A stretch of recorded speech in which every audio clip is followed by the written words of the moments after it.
ለምንድነው ሰዎች ተጠርጥረው ማስረጃ ራሳቸው ላይ እንዲሰጡ ተደርገው ባለመስጠታቸው ምክንያት ደግሞ ተጠያቂነት እንዲኖርባቸው ያደረገው?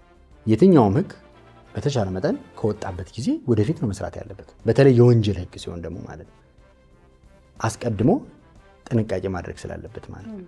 ስለዚህ ከዚህ አኳያ ወደ ኋላ ተመልሶ እንዲሰራ የተደረገበት መንገድ የህገ መንግስታዊነት ጥያቄ ያስነሳል። ከወንጀል ጋር ንክኪ የሌላቸው ነገር ግን ንብረት እያፈሩ ግን ንብረታቸው ስጋት ላይ እንደወደቀ የሚሰማቸው ግን በርካታ ዜጎች ይኖራሉ። ሰውየው በወንጀል ጥፋተኛ አልተባለም፣ ነገር ግን ንብረቱ ግን የወንጀል ፍሬ ስለመሆኑ ማስረዳት ይቻላል።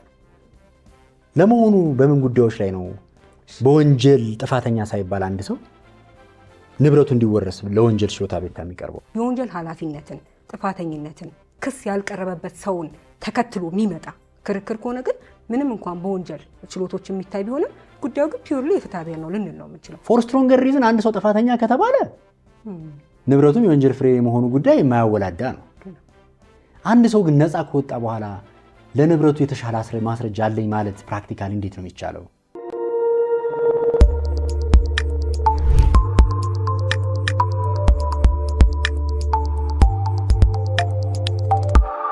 ሰላም ጤና ይስጥልን። የተወደዳችሁ የፍትህ ለሀገሬ ፕሮግራም ተከታታዮች፣ ፍትህ ለሀገሬ የተሰኘው ሳምንታዊ ፕሮግራማችን እነሆ ጀምሯል። አዘጋጅቼ የማቀርብላችሁ እኔ ሊያ ተረፈ ነኝ። ዛሬ ውይይት የምናደርገው ሳምንት በክፍል 1 የጀመርነውን የንብረት ማስመለስ አዋጅ ላይ ነው የሚሆነው። ከጠበቃና የህግ አማካሪ አቶ ቶማስ ብርሃኔ ጋር ያደረግነው ውይይት ክፍል 2 ይቀጥላል። እንድትከታተሉን በአክብሮት ጋብዛለሁ። የአዋጁ ላይ በግልጽ እንደምንመለከተውና ቅድምም ስናወራ እንደነበረው ጉዳዩ የንብረት መውረስ የሚለው ሀሳብ የፍትሐ ብሔር አይነት ይዘት ነው። እንግዲህ ለምንድነው ይሄንን የምልበት ምክንያት ለምሳሌ ሁልጊዜ በወንጀል የተገኘ ብቻ ላይሆን ወይም ደግሞ የወንጀል ተጠያቂነትን ተከትሎ የሚመጣ ላይሆን ይችላል የንብረት መውረስ ወይንም ደግሞ ማስመለስ ጉዳይ ማለት ነው። እንደዛ ከሆነ አሁን ቅድም ስንል እንደነበረው የምርመራ ዘዴዎቹ መደበኛ የምንበለው በልዩ የምናንሳ መደበኛው ትክክል ነው። መደበኛውን ስርዓት ተከትሎ ነው ሰዎች ሲመጡ ጥያቄ ይቀርብላቸዋል፣ ከየት እንዳመጡት እንዴት እንዳመጡት፣ ከዛ ምርመራው ሊቀጥል ይችላል ወይ ሊቆም ይችላል። ልዩ የምንለው ግን ቅድም ሲባል እንደነበረው ግላዊነትን ፕራይቬሲን የሚነካ ነው። በጣም ከብዙ ነገር አንጻር የሰዎችን ንብረቱን ወይም ደግሞ ሀብቱን ከምን እንዳገኙት ለማግኘት ወይም ለማጣራት በሚደረግ ሂደት ውስጥ በጣም ብዙ ዝርዝር ነገሮች ወይም ደግሞ ፕራይቬሲያቸውን ግላዊነታቸውን ሊነኩ የሚችሉ በጣም ብዙ የምናልፍባቸው ነገሮች ይኖራሉ። የወንጀል ጉዳዮችን ለማጣራት ሲሆን ትርጉም ይሰጣል እንደዚህ አይነት ነገር። ምክንያቱም ከሀገር ደህንነት ጋር አይደለ ከፓብሊክ ኢንተረስት ጋር ወይም ደግሞ ከጠቅላላው ማህበረሰብ ጥቅም ጋር በተያያዘ ልናያይዘው እንችላለን። ንብረት መውረስ የምንለው ግን ተጠያቂነትን ወይም የወንጀል ኃላፊነትን የሚያስከትል ወይም ያን ተከትሎ የመጣ ነው ማንል ከሆነ ንብረትን ለመውረስ ከሆነ ሰውየው እንዲያጣራ ወይም ህጋዊነቱን እንዲያረጋግጥ ከማድረግ በዘለለ ልዩ የሆነ የምርመራ ዘዴ መጠቀም ያንንም ያካትታሉ። ምክንያቱም አዋጁ ላይ በግልጽ እንደተቀመጠው ኢቭን የማስረጃ ምዘናው ራሱ የፍትሐ ብሔሩን የፍትሐ ብሔር ስነስርዓት ህጉን እንደሚከተል ወይም 50 ሲደመር 1ን እንደሚከተል በወንጀል ስነስርዓቱ እንዳልሆነ ስለሚያሳይ ማለት ነው። ስለዚህ መነሻ ሀሳቡ ምንድነው? ይሄ ራሱ አመሰግናለሁ ሊያይ። ሁለት ነገሮች እንዳይቀላቀሉብን ጥንቃቄ እናደርጋለን። አንደኛ ይህ አዋጅ ሁለት ነገሮች ነው የሚመለከተው።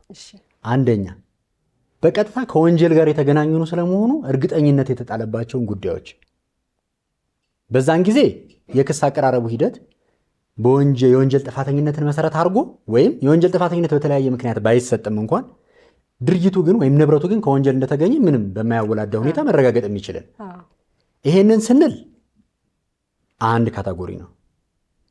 ምንጩ ያልታወቀ ደግሞ ሁለተኛ ነው። ሁለቱም ላይ መውረስ ነው ውጤቱ። ምንጩ ያልታወቀ ግን ስንል ከወንጀል የተገኘ ሊሆን ይችላል የሚል ጥርጣሬ ነው እንጂ ያለው ከወንጀል ስለመገኘቱ ማስረዳት ሕግ አስፈጻሚ ወይም አቃቤ ሕግ አልቻለም። ያኛው ሰውዬ ግን ሽፍት ያደርግበታል። ሽፍት የሚያደርግበት እዛኛው ላይ ነው። ያኛው ላይ አቃቤ ሕግ ነው ማስረዳት ያለበት፣ ምክንያቱም ከዋናው ወንጀል ጋር ተያይዞ የሚመጣ ጉዳይ ስለሆነ ማለት ነው። የማስረዳት ሸክሙ ግን በሁለቱም ጉዳዮች ላይ ፍትሐ ብሔራዊ ነው። ለምን? የንብረት ክርክሩ ጉዳይ የሶስተኛ ወገን መብት ጥቅም ጉዳይ ሊኖረው ይችላል፣ ተላልፎ ሊሆን ይችላል፣ ሌሎች በርካታ ሰዎች ሊኖሩበት ይችላል። ዋናውን የወንጀል ጉዳይ በማስረዳት ረገድ የሚጠበቀው ከምክንያታዊ ጥርጣሬ በላይ የሚለው አይጠበቅም ነው። ኢቭን ወንጀል መሆኑና ጥፋተኛ ሆኖ ለተረጋገጠበት ንብረት እንኳን ማለት ነው። ስለዚህ 50 ሲደመር 1 የማስረጃ ምዘና የተሻለ ማን አስረዳ በሚለው ይዳኛል ነው። በጥፋተኝነት ላይ ያልተመሰረተውም ቢሆን ሰውየው በወንጀል ጥፋተኛ አልተሰኘም በተለያዩ ምክንያቶች ነው እንጂ ንብረቱ ከወንጀል የተገኘ ስለመሆኑ በ50 ሲደመር 1 ማስረጃ ይረጋገጣል ነው። ምንጩ ያልታወቀ ላይ ሲሆን ነው ልዩ የሚሆነው። እኔ ስላረጋገጥኩ ሳይሆን 50 ሲደመር 1 እኔ ይሄ ነው የእሱ ትክክለኛ መነሻ ገቢው ያለው ነገር ይሄ ነው ብያለሁ ነው ፕሪማ ፋሻ ኤቪደንስ አቅርቤያለሁ መነሻ። አይ ከዚህ የተሻለ እኔ ይሄን ብትልም አንተ ከዚህ የተሻለ ግን ሌላ ህጋዊ ነገር አለኝ ወይም አንተ የጠቀስከው አይደለም የኔ ገቢ ይሄ ህጋዊ ገቢ ብዬ ማስረዳት ካልቻልኩ ይወረስብኛል። ስለዚህ ልዩ ምርመራ ዘዴ በሁለቱም ጉዳዮች ላይ በንብረት ማስመለስ ላይ ሊገባ የቻለበት ልክ ልዩ የወንጀል ምርመራ ዘዴ ለከባባድ ወንጀሎች ማለት በመደበኛው የወንጀል ስርዓት ትሬስ ማናረጋቸውን ወንጀሎች በባህሪያቸው ለመመርመር እንደመጣው ሁሉ የንብረት ማስመለስም ምንጩ ያልታወቀ የምንላቸው ወንጀሎች በመደበኛው በትራዲሽናል መንገዱ የማይገኙ በሆኑ ጊዜ የሲስተም ወይም የቴክኒኩ ጉዳይ ነው ልዩ ያስባለው እንጂ ጉዳዩ ወንጀል የመሆንና ያለመሆኑ አይደለም። ውጤታማ ለማድረግ መደበኛ ዘዴውን መጠቀም በቂ ነው ወይስ በቂ አይደለም ከሚለው ነው የሚመነጨው። ባህሪያቸውም ግን እነዚህ የፋይናንስ በኢኮኖሚ ወንጀሎች ላይ የሚፈጸሙት ዋይት ኮላር ክራይምስ የሚባሉት ናቸው። በአብዛኛው እነዚህ ወንጀሎች በመደበኛ ወይም በትራዲሽናል በባህላዊ ዘዴ ይገኛሉ ወይ ስንል አይገኙም ነው። ስለዚህ ዘዴውን ልዩ ያሰኘው ውጤቱን ለማምጣት የሚካሄድበት ቴክኒክ ነው እንጂ ጉዳዩ ፍትሐ ብሔራዊና ወንጀል የመሆኑ ጉዳይ አይደለም። ምንጩ ያልታወቀ ንብረት ማፍራት ፍትሐ ብሔራዊ ነው የሚል አቋም የለኝም እኔ። በኋላ ስንመጣ እናየዋለን። እሱ ላይ ራሱን ችዬ አነሳዋለሁ። ይሄ ሐሳቡም መነሻውም ፍትሐ ብሔራዊ ነው የሚል እምነት የለኝም። መውረስን ብቻ ያስከትላል ተብሎ እዚህ ላይ መቀመጡ ለምሳሌ ለመንግስት ሰራተኛና ለህዝባዊ ድርጅት ሰራተኛ መውረስ ብቻ አይደለም። ሰውዬው ይታሰራል፣ የገንዘብ መቀጮ ሊጣልበት ይችላል፣ ንብረቱም ይወረሳል። በዚህኛው ጊዜ ግን ይወረሳል ነው ንብረቱ እንጂ ሰውዬው ፕሮሲኪዩት አይደረግም። ማን ነው አይታሰርም። ይከሰሳል። የሚከሰሰው ንብረቱን ለመውረስ ነው። የሚከሰሰውም በፍትሐ ብሔር ችሎት ነው። በወንጀል ግን ክስም ጥፋተኛ በወንጀል ግን ይችላል፣ ይታሰራል፣ የገንዘብ ቅጣት ሊቀጣት ይችላል። አት ሴም ታይም ንብረቱ ይወረሳል። ስለዚህ የንብረት መወረስ ብቻ እንዲከተል መደረጉ ጉዳዩን ፍትሐ ብሔራዊ ያሰኘዋል ወይ በባህሪው ስንል አይደለም ነው። ከዛ አኳያ እኔ ለምንድን ነው ይሄንን የምለው? ምንጩ ያልታወቀ ሀብት በሙስና ወንጀሎች አዋጅ ላይ ስንሄድ የወንጀል ጉዳይ ነው። እዚህም ላይ ስንመጣ ከወንጀል የተገኘ ሊሆን ይችላል የሚል ጥርጣሬ መነሻ ሲኖር ነው ሀሳቡ የሚመነጨው። ስለዚህ ጉዳዩ ወንጀል ነው ማለት ነው። አንድ ሲቀጥል መውረስ ነው ውጤቱ። መውረስ ፍትሐ ብሔር ነው ወይ ነው? መውረስ ካሳ አይደለም። መውረስ በወንጀል ህጉ ላይ በግልጽ ስንመለከት በወንጀል ህጉ ውስጥ የሚጣሉ ቅጣቶች 3 ናቸው ባህሪያቸው። የነፃነት ቅጣት እስራት ማለት ነው፣ የግዴታ ስራ፣ የገንዘብ መቀጮና መውረስ። ስለዚህ መውረስ ኔቸሩን ባህሪውን የወንጀል ቅጣት ባህሪ ያለው የወንጀል ጉዳይ። ስለዚህ ሰውየው አልታሰረም ማለት ጉዳዩ ፍትሐ ብሔር ነው ማለት አይደለም።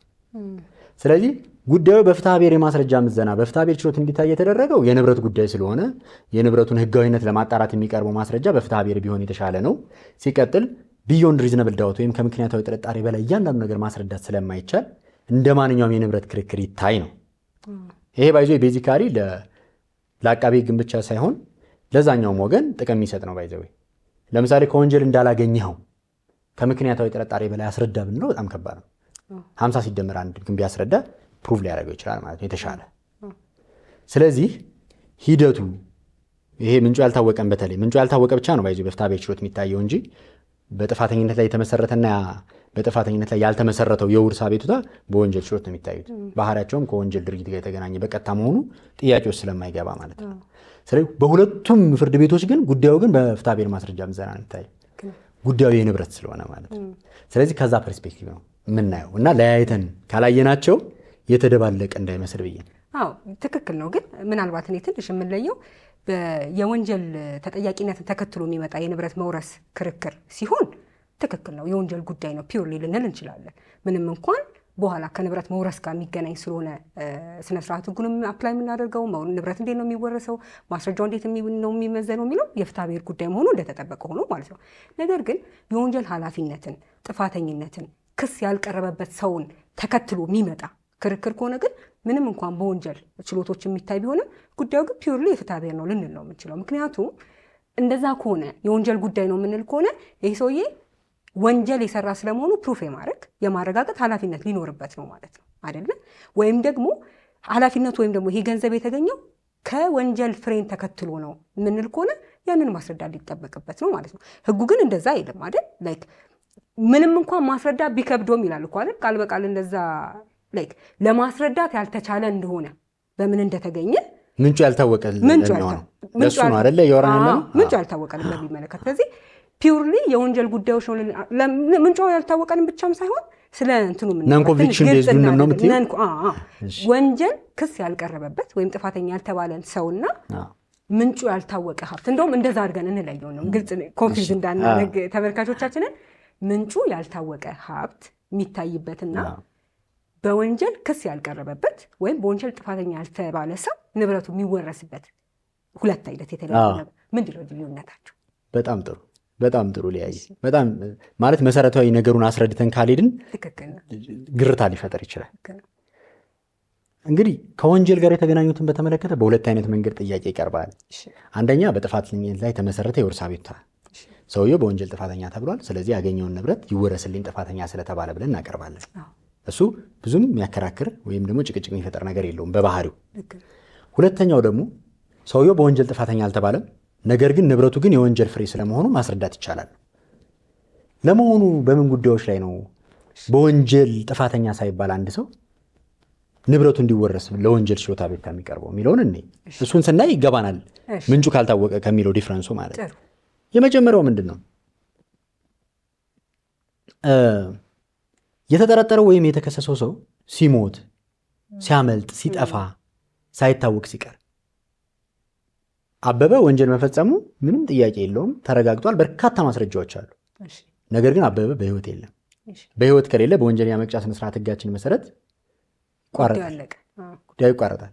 ነገር ግን በሙስና ወንጀሉ ያገኘው ግን 500 ሺህ ብር መኖሩ ግን የሰው ምስክሮችም ያስረዳሉ፣ የሰነድ ማስረጃዎችም ያስረዳሉ፣ የቪዲዮ ማስረጃዎችም ያስረዳሉ፣ የኤግዚቢቱም ያስረዳል። ስለዚህ እኔ አበበን ጥፋተኛ ለማስባል አይደለም የምከራከረው በዚህ ጉዳይ ላይ ንብረቱን ነው የምከሰው። ኤጌንስት ዘ ፕሮፐርቲ ነው ይሄኛው ክርክር፣ ኤጌንስት ዘ ፐርሰን አይደለም። ይሄ ያኛው ኤጌንስት ዘ ፐርሰን ነው። ጥፋተኛ ስለተባለ እሱን ተከትሎ ያገኘው ንብረት ይወረስ ነው እሱ። ይሄኛው ግን ሰውየው ሞቷል፣ ጠፍቷል፣ በዋስ ከወጣ በኋላ ጠፍቷል፣ ወይ ደግሞ ወንጀል መፈጸሙን እናውቃለን፣ ኮንትሮባንዱ ተይዟል፣ ሰውየው አምልጧል፣ ወይ ደግሞ ማን አስቀምጦት እንደጠፋ አይታወቅም፣ ግን ወንጀሉ መፈጸሙ ግን ግልጽ ነው። ስለዚህ በዚህኛው ክርክር ጊዜ ውስጥ የማስረዳት ሸክም ምናምን ጉዳይ አይደለም፣ ወይ ደግሞ ምንጩ እንዳልታወቀ ተቃራኒ ማስረዳት የማስረጃ ምዘና ጉዳይ አይደለም። እሱን ከወንጀል እንደተገኘ አስረዳለሁ። ስለዚህ ከወንጀል የተገኘ ነው ብሎ ክርክር ለማቅረብ ፍትሐ ብሔር ችሎት አይደለም ሊሆን የሚችለው፣ ባህሪውም የወንጀል ስለሆነ ማለት ነው። ስለዚህ ኤጌንስት ዘ ፕሮፐርቲ የሚቀርብ ግን የወንጀል ክርክር ነው። የወንጀል ክርክር ነው ስል ፒውርሊ ሰውየውን ጥፋተኛ ለማስባል ሳይሆን ንብረቱን ከወንጀል የተገኘ ስለመሆኑ ለማስረዳት የሚቀርብ። ሁለተኛው ምክንያት እንየው። በይርጋ ምክንያት ጥፋተኝነት ማሰጠት ካልቻለ ሰውየውን በይርጋ ምክንያት ላልከሰው ይችላሉ። የወንጀል በይርጋ እንትን ስላለ ግን በቃ አንድ ይርጋ አልፎታልና በህገ ወጥ መንገድ ያገኘውን ንብረት ኢንጆይ እያደረገው ዕድሜ ልኩን ይኑር ማለት ግን ያኛውን መሰረታዊ ተቀባይነት ያለው ማክሲም ሌጋል ማክሲም እንላቸው አሉ አይደል? እሱን የሚጥስ ነው። ስለዚህ አንተን እኔ አልከስም አላስርህም፣ ግን በህገ ወጥ መንገድ ያገኘውን ንብረት ግን ኢንጆይ አታደርገውም። ስለዚህ ሰውየው ጥፋተኛ ያልተባለው ይርጋ ስላለ ነው እንጂ በፕሮሲጀር ምክንያት ነው እንጂ ድርጊቱ ስላልተፈጸመ አይደለም። ሶስተኛውን ነው በወንጀል ጥፋተኛ ለማስባል የማስረጃ ምዘና መስፈርቶች ሳይሟሉ ሲቀሩ ይሄ ሊያከራክር ይችላል። ባይዘው ለምሳሌ ሰውየው ነፃ ወጣ፣ ተከራከረ፣ ነፃ ወጣ። ነፃ በወጣበት አግባብ አንተ ነፃ ብትወጣም ምክንያታዊ ጥርጣሬ በላይ ማስረዳት ባልችልም አንተ ንብረትህን በተመለከተ ግን 50 ሲደመር አንድ ማስረዳት ስለምችል ለንብረቱ ፐርፐዝ ግን ነን ኮንቪክሽን ቤዝ ወይም በጥፋተኝነት ያልተመሰረተ አቤቱታ አቀርብሃለሁ እለዋለሁ ነው። እዚህ ጋር ፒውርሊ የፍትሐ ብሔር ጉዳይ ሆነ ማለት ነው። አሁን እዚህ ላይ ስንመጣ እንግዲህ እንዴት ነው የምንለየው? ፎር ስትሮንገር ሪዝን አንድ ሰው ጥፋተኛ ከተባለ ንብረቱም የወንጀል ፍሬ የመሆኑ ጉዳይ የማያወላዳ ነው። አንድ ሰው ግን ነፃ ከወጣ በኋላ ለንብረቱ የተሻለ ማስረጃ አለኝ ማለት ፕራክቲካሊ እንዴት ነው የሚቻለው? ለምሳሌ አሁን በድሮ የስነስርዓት የሙስና ልዩ የስነስርዓት ህግ ላይ ሰዎች ለምሳሌ እግድ እንዲነሳላቸው አቤቱታ ከሚያቀርቡበት ምክንያት አንዱ በነፃ መለቀቅም። ግን በነፃ መለቀቅም ሆኖ አቃቤ ህግ አስተያየት ይሰጣል ይላል። ለምን? አይ እሱ በነፃ ቢለቀቅም በወንጀሉ ጉዳይ ንብረቱን በተመለከተ ግን እኔ 50 ሲደመር አንድ ማስረጃ አለኝ ሊል ስለሚችል ሊቃወም ስለሚችል ነው። ስለዚህ ይሄ አሁን ፕራክቲካሊ አፈጻጸም ክፍተት ሊፈጥር ይችላል። እንዴት ነው የምንለየው? ለወንጀሉ በቂ ያልሆነ ለንብረቱ በቂ የሆነ ማስረጃ ምንድን ነው የሚለው ፈተና ውስጥ ሊገባ ይችላል። ግን ስቲል ግን እንደዚህ አይነት ሰርከምስታንሶች ግን ይኖራሉ።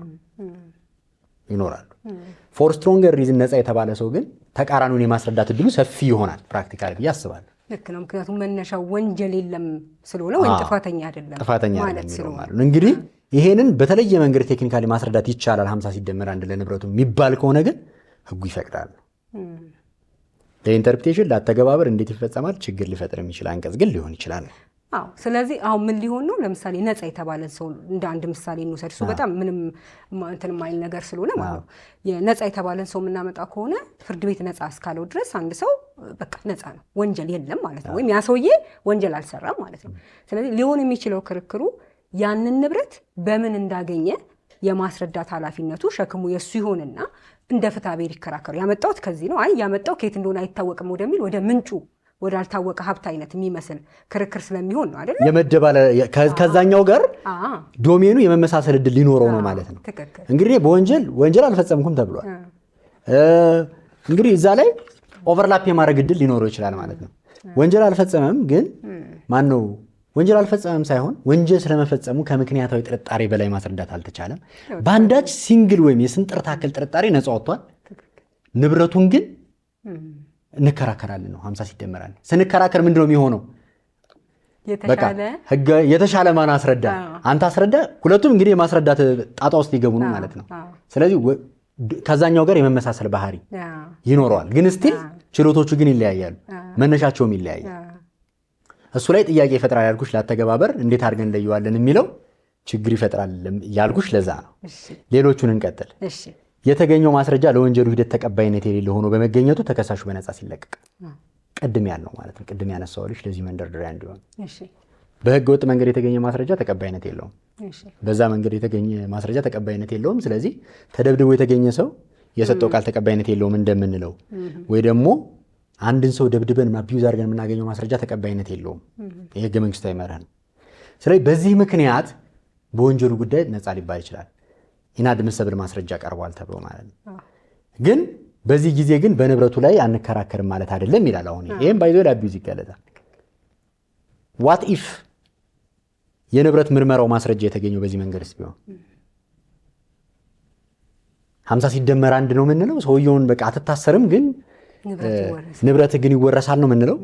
እንዴት አድርገን ነው የምንለየው ኢናድሚሲቢሊቲን ለሁለቱ የማስረጃ መገኛ ምንጮች? ግን አሁን በንብረት ምርመራ ጊዜ ልዩ የሚባሉት የምንጠቀመው እንደ ፍርድ ቤት ሱፐርቪዥን ነው ህጋዊነቱን ለማረጋገጥ ያልነው። አንዱ ቅድም እንደዚህ አይነት ጥያቄዎች እንዳይነሱ መልስ ለመስጠት ነው አንዱ። ግን አሁን ይሄም ላተገባበር አስቸጋሪ ነው የሚሆነው። ባይዘው ሲመጣ ኢናድሚሲቢሊቲው ለአንተን ላለማሰር ነው እንጂ ለንብረቱ ላይ ልንል ነው ወይስ ስቲል ኢናድሚሲብል የሆነው ለሱም ለንብረቱም አይሰራ?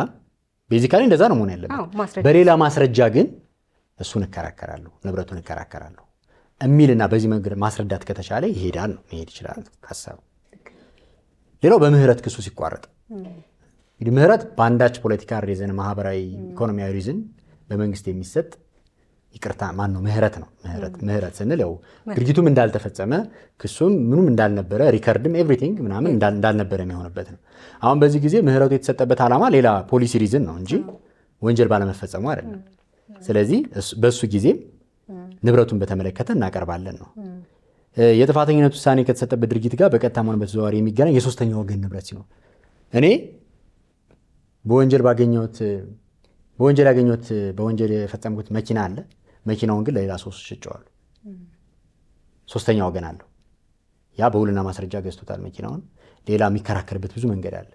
ወደ ወንጀል ችሎቱ አምጥተን አንከራከርም እሱም ጥፋተኛ ይባል ብለን አይዘር መኒ ላውንደሪንግ የሚለውን ማስረዳት ካልቻለን እያወቀ ነው የገዛው እየደበቀለት ነው የሚለውን ነገር ወንጀል መኖሩን ካላስረዳን የቅን ልቦና ሶስተኛ ወገኖች ጥያቄያቸውን ማስተናገድ እንዲችሉ አስፈላጊ ከሆነ ሁለቱ ሰዎች ተጣምረው በነን ኮንቪክሽን ቤዝድ ነው መከሰስ ያለባቸው ስለዛ ንብረት ማለት ነው።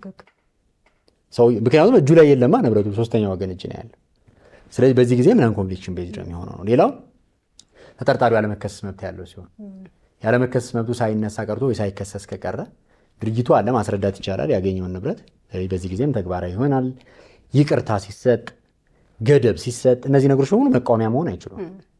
ስለዚህ እነዚህ ነገሮች በሚኖሩበት ጊዜ የህግ ሰውነት የተሰጣቸው መብቶች በህግ አንቀጹ እንዲቀጡ፣ እንዲፈርሱ፣ እንዲዘጉ ምናምን በቀጥታ እርምጃ እንዲወሰድባቸው በህግ ላይ በወንጀል ህጉ ላይ የተመለከተ ነገር የለም። ግን በህገ ወጥ መንገድ ያገኙት ንብረት ግን አለ። ስለዚህ በወንጀል ጥፋተኛ እናስብላቸውም ተቋማቱን፣ ግን ያገኙትን ንብረት ግን እንወስዳለን ነው። ሌላው ከክስ ነፃ ተደርጎ ወደ ምስክርነት የዞረ ሰው ብዙ ሰዎች ተጠርጣሪ ሆነው የታሰሩና በተለያየ መንገድ በሚያሟሉት መመዘኛ መሰረት አቃቤ ህግ ሰበርም አስተገዳጅ የህግ ትርጉም ሰጥቶበታል። በተለይ በሙስና ጉዳዮች ላይ ደግሞ ወደ ምስክርነት የማዞር መብት አለው። ግብረ አበርን ወደ ምስክር በዚህ ጊዜ ወደ ምስክር ሲዞር ያገኘው ግን እሱም ወንጀል ስለፈጸመ ያገኛቸውን ንብረቶች በሙሉ ግን መጠቀም ስለሌለበት መመለስ አለበት። ይሄ ወደ ምስክርነት ሲዞር በሚፈጸመው አግሪመንትም ላይ ይኖራል። ባይዘወይ ግን እሱን አግሪመንት ተላልፎ ወደ ምስክርነት ከዞረና ጉዳዩ ካለቀ በኋላ ንብረቱን አልመልስም ቢልስ ምን ይሆናል? ስለዚህ በፍትሐ ብሔር ነን ኮንቪክሽን ቤዝድ ይሄን ሰውን ከሰዋለን ነው። ያው እዛ እንዳይደርስ የሚወሰዱ እርምጃዎች ይኖራሉ። በአግሪመንቱ ላይ ያው ወደ ምስክርነት የዞረበት ተነስቶ ሊከሰስ ይችላል። ንብረቱን ግን እምቢ ቢል ያው የኃይል እርምጃ ትወስጂም ዞሮ አደበድቢው ማትነጥቂውም ወደ ህግ ስርዓት መምጣት አለበት። ስለዚህ ፈቃደኛ ካልሆነ ወደ ነን ኮንቪክሽን ቤዝድ ይሄዳል ነው። ስለዚህ እነዚህ ሁኔታዎች ናቸው ነን ኮንቪክሽን የሚያደርገው። ስለዚህ በተወሰነ መልኩ ካልሆነ በቀር በጥፋተኝነት ላይ ያልተመሰረተው ምንጩ ካልታወቀ ጋር ምንም ግንኙነት የለውም። ምንጩ ያልታወቀ ንብረት ላይ ክስ የሚቀርብበትን ደግሞ የጊዜና የገንዘቡን ልክ ደግሞ እኔ ለምሳሌ ምንጩ ያልታወቀ ሊሆን ይችላል አንድ ንብረት ግን የተገኘበት ጊዜ የአዋጅ ከመውጣቱ በፊት ሊሆን ይችላል፣ ወይም ደግሞ ጊዜው በጣም የረዘመ ሊሆን ይችላል። ስለዚህ ሰዎች ምንጩ ያልታወቀ ወይም ደግሞ ገንዘቡን ወይም ደግሞ ንብረቱን ያገኙት በምን አግባብ እንደሆነ ላይታወቅ ይችላል። ግን ወደኋላ ሄደን የትኛውንም ንብረት ነው የምናየው ወይንስ ደግሞ ጊዜ ገደብ ሳለው ወይ? ለምሳሌ አንድ ሰው የያዘው ንብረት ምንጩ ያልታወቀ ሊሆን ይችላል፣ ግን ከመቼ ጀምሮ? ይህ አዋጅ ከወጣ በኋላ ነው ወይስ ይህ አዋጅ ከወጣ ደግሞ በፊት አፕላይ ይደረጋል ወይ? አንድ እሱን አብረን ስናነሳ ደግሞ ከዚህ ከህጋዊነት መርህ ጋር አብረን አያይዘን አንድ ህግ ተፈጻሚ ሊሆን የሚገባው ከመቼ ጀምሮ ነው የሚለውንም አብረን የህግ ጥያቄዎች ስላሉት እሱንም እንድናየው ነው። ሁለተኛ ደግሞ የገንዘቡ መጠንስ ምን ያህል ሲሆን ነው የምንጩ ያልታወቀን ጊዜ ገደቡ ወደኋላም ሄዶ ሊሆን ይችላል፣ ወይም ደግሞ የሚጠየቀው ከዚህ ብር ወደዚህ ያለው ነው የምንለው የገንዘቡንም መጠን አንድ ላይ ነው። አመሰግናለሁ። ባይዜ በአዋጁ ላይ በጣም ትኩረት ከሚስቡ ጥያቄ ከሚያስነሱ አንኳር ጉዳዮች አንዱ እሱ ነው። ህጉ ወደኋላ የመመለሱ ጉዳይ ማለት 10 ዓመት ወደኋላ 1 ዓመትም 2 ዓመትም ቢመለስ ማተር አያደርግም። ወደኋላ መመለሱ ነው ዋናው ጥያቄ። ቅድም ምን ብያለሁ? ምንጩ ያልታወቀ ንብረት ጉዳይ ከወንጀል ጥርጣሬ ጋር የተያያዘ ነው። ጉዳዩ ወንጀል ነው የምለው ለዚህ ነው። ጉዳዩ ወንጀል ከሆነ ደግሞ ይህንን የሚመለከተው ህግ የሚያስከትለውም ቅጣት ውርስ ነው። ውርስ የወንጀል ቅጣት ሂደቱ በፍትሐ ብሔር መዳኘቱ የማስረጃ ምዘና ጉዳይ ካልሆነ በቀር ሐሳቡ ሁሉ ነገሩ ፍትሐ ብሔራዊ አይደለም። በግለሰቦች የንብረት ጉዳይ ላይ የሚመለከት ጉዳይ አይደለም። የፓብሊክ ኢንትረስት ጉዳይ ነው። የፋይናንስ ደህንነት ጉዳይ ነው። የሰላምና ደህንነት ጉዳይ ነው። ፓብሊክ ነው ጉዳዩ እንጂ ፍትሐ ብሔራዊ አይደለም። ፍትሐ ብሔር ግላዊ ጉዳይ ነው። ስለዚህ ጉዳዩ ወንጀል ከሆነ ታዲያ ይሄ ወንጀል ጉዳይ ነው ማለት ነው። የንብረት ማስመለስ ጉዳይ በወንጀል የተገኙ ነው። ምንጩ ያልታወቀን ብንል በወንጀል የተጠረጠሩ ነው አትሊስት ማለት ነው። ወንጀል የሚል ኤሌመንት አለው። ቅጣቱም ውጤቱም መውረስ ነው። እሱ ደግሞ የወንጀል ቅጣት አይነት ነው። ሂደቱም በዚህ ላይ የሚሳተፉ አካላት በሙሉ በወንጀል ምርመራ የሚሳተፉ አካላት ናቸው። ስለዚህ እነዚህ ነገሮች ሁሉ ስናይ ጉዳዩ ወንጀል ሆኖ ሳለ ወይም ከወንጀል ጋር የሚገናኝ የወንጀል ህግ ባህሪ ያለው ሆኖ ሳለ ወደኋላ መመለሱ ህገ መንግስታዊ ነው ወይ ነው። በህገ መንግስቱ በግልጽ ከተቀመጡ መርሆች አንዱ የወንጀል ህግ ባህሪ ያለው ወይም የወንጀል ህግ ወደኋላ ተመልሶ አይሰራም ነው በመርህ ደረጃ። ስለዚህ ይሄ ህግ ወደኋላ ተመልሶ እንዲሰራ የመደረጉ አግባብነት የህገ መንግስታዊነት ጥያቄ ያስነሳል ነው። ለምንድን ነው የህጋዊነት መርህ ወይም ፕሪንሲፕል ኦፍ ሌጋሊቲ የምንለው ሀሳብ አለ። ሰዎች ስለ አንድ ድርጊት ስለ መብትና ግዴታቸው አስቀድሞ ሊነገራቸው ይገባል። በምን አይነት መንገድ መኖር እንዳለባቸው የአኗኗር ዘይቤያቸው መብትና ግዴታቸውን ማክበር እንዳለባቸው አስቀድሞ ኢንፎርምድ ሊሆኑ ይገባል።